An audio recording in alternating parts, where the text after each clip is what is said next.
এবার থেকে জলেই ছুটবে এই ট্রেন। এবার রেলের যুগান্তকারী পদক্ষেপ। কি অবাক হলেন তো? ইতিহাসের সাক্ষী থাকবে দার্জিলিং। কোন রুটে এই ট্রেন চালানোর ভাবনা জানুন।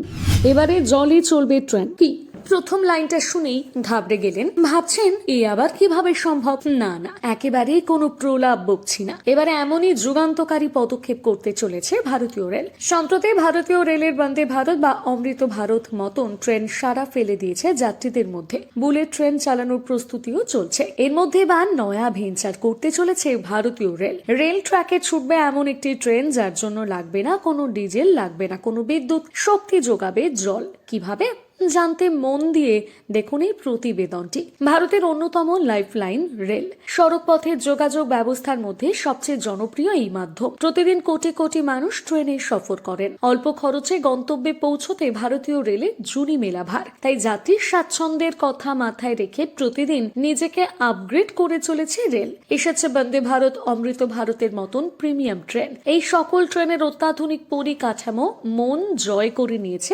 যাত্রীদের। এবারে দূষণ নিয়ন্ত্রণ করতে ভারতীয় রেলের লক্ষ্য 2030-এর মধ্যে রেলকে কার্বন মুক্ত করে ফেলা। আর সেই লক্ষ্যের দিকে এগোতেই পদক্ষেপ করতে চলেছে রেল। ভারতের কাশ্মীর থেকে কন্যাকুমারী পর্যন্ত একগুচ্ছ ট্রেন চলে প্রতিদিন। লোকাল ট্রেন থেকে দূরপাল্লার রুটে যে অজস্র ট্রেন চলে তার জন্য দূষণও বাড়ে। তাই এবারে দূষণ মুক্ত করার লক্ষ্যে হাইড্রোজেন ট্রেন চালু করছে রেল। বায়ু দূষণ বন্ধ করতে ভারতীয় রেল ডিজেল ইঞ্জিনের ব্যবহার বন্ধ করতে চাইছে। এর ফলে বাতাসে মিশবে না carbon die oxide, nitrogen oxide. এই ট্রেনের শক্তি যোগান দেওয়ার মূল উৎসই হলো জল। ইলেকট্রিক ইঞ্জিনের বদলে এতে থাকবে হাইড্রোজেন ফুয়েল সেল। জল আর বাষ্প থেকে বিদ্যুৎ উৎপন্ন হবে। আপাতত দেশ জুড়ে 35টি হাইড্রোজেন ট্রেন চালানোর পরিকল্পনা রয়েছে রেলের। কবে থেকে চালু হচ্ছে এই ট্রেন? রেলের তরফে প্রাথমিকভাবে জানা গিয়েছে হরিয়ানার জিন্দ সোনিপাত রুটে এই ট্রেনের ট্রায়াল রান চালানো হবে। এই ট্রেনের সর্বোচ্চ গতি হবে 140 কিলোমিটার প্রতি ঘন্টা। জানা গিয়েছে একবার হাইড্রোজেন ফুয়েল ট্যাঙ্ক ভর্তি করা হলে 1000 কিলোমিটার পর্যন্ত চলবে অনায়াসে।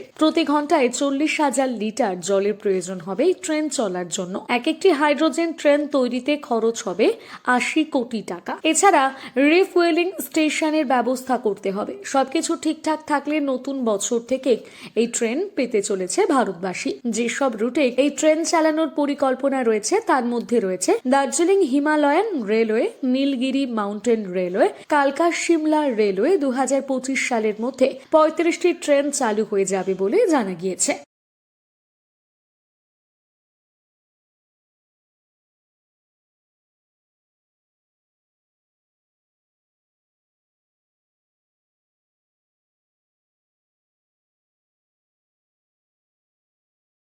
Bureau report, Bengal live.